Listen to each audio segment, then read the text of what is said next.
fact, coming in this hour, South Africa has put in a dominant performance in the first test at Eden Gardens, defending 123 to clinch a 30-run win. The pitch, which turned sharply, provided plenty of assistance to the Proteas bowlers. This win guarantees South Africa can't lose the series, leaving India with the task of winning the second test to level the assignment and stay in contention for the World Test Championship final. The second test match of the series is also to take place from the 22nd of November at the Barsapara Cricket Stadium in Guwahati. Shubman Gill is battling a neck spasm.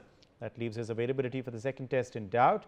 There's still time for him though to recover, but India are unlikely to take any chances. If he's not fit, Sai Sudharsan could step in. Now the Guwahati surface is likely to favour the fast bowlers. India may be looking to add another pacer, giving Akash Deep a chance in place of Kuldeep Yadav, as Washington Sundar, Akshar Patel and Ravindra Jadeja are solid batting options. It's a left-arm wrist spinner who could end up missing out. Well, let's take a look at some India-South Africa statistics at how the stats add up when we talk about test matches that have been played between India and South Africa. This is where things stand as of now. India and South Africa have played 44 test matches in total. Out of these, 10 have ended in draws, and of course the statistics are clearly in favour of the Indian side, because India has won 18 out of the total test matches the two sides have played. South Africa has won 18, so they, of course, the Proteas have the edge. India has just won 16 out of the 44 games that the two have played. If we talk about now the past 5 series, so what is recent form suggested? Well, that is in fact evenly poised, because 2 of those recent test matches have gone in favour of the Proteas, and 2 have been won by India, and 1 has ended in a draw.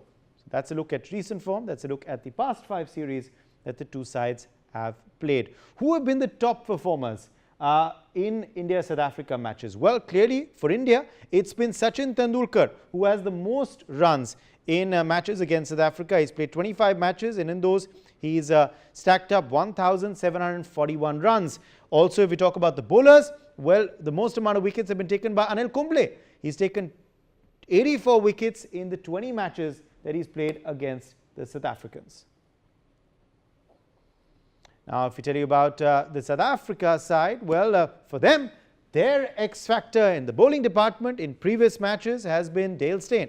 Dale Steyn has taken 67 wickets in 15 matches that he's played against India, and Jacques Kallis. Jacques Kallis has played 18 matches against India, and Kallis has amassed 1,734 runs in those matches.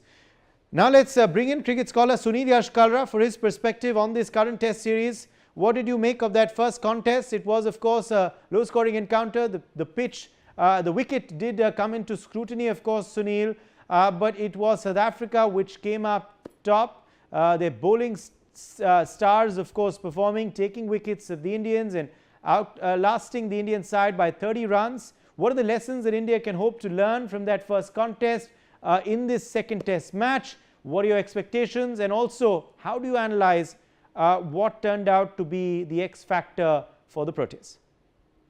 Well, always a pleasure to be back on your show. Thank you very much. Good contest between the two teams. Let me remind you, India defeated South Africa in the T20 World Cup just a year ago. India defeated them in the 50 overs match. Indian girls defeated the under-19 South African girls at the finals in Malaysia, which we covered exclusively on Newsx. And now you've got the women breaking the back of the South African girls. So what you're looking here, out of the 6 World Cups, 4 have been played between these two teams. So it would be fair to say that this is the new Ashes emerging between the two test teams. Of course, last time, South Africa did defeat India and made it to the World Cup, World Test Championship.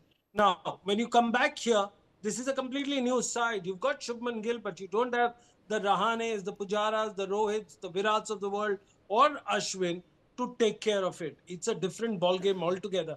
Somehow, I think the coach and the staff hasn't gone down into the basics of the test match rigmarole. They're too much dominated. They're too much driven by the T20 and the allure of ODI. That's fair, I mean, to some extent. but test match is the real thing. You don't have a super fighter called Virat Kohli. You don't have a grinding bowler like Ashwin. So having said that, you've got a half fit skipper, and at the same time, you don't have a middle order that is been helping you. Just imagine, KL Rahul now becomes the top guy in a game.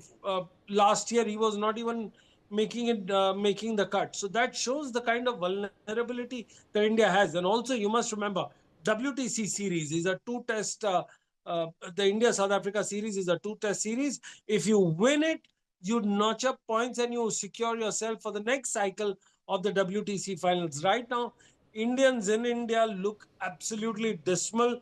They've got everything wrong, and I think it's only a matter of time that they get it right and come back to the WTC point table at the top four. Uday?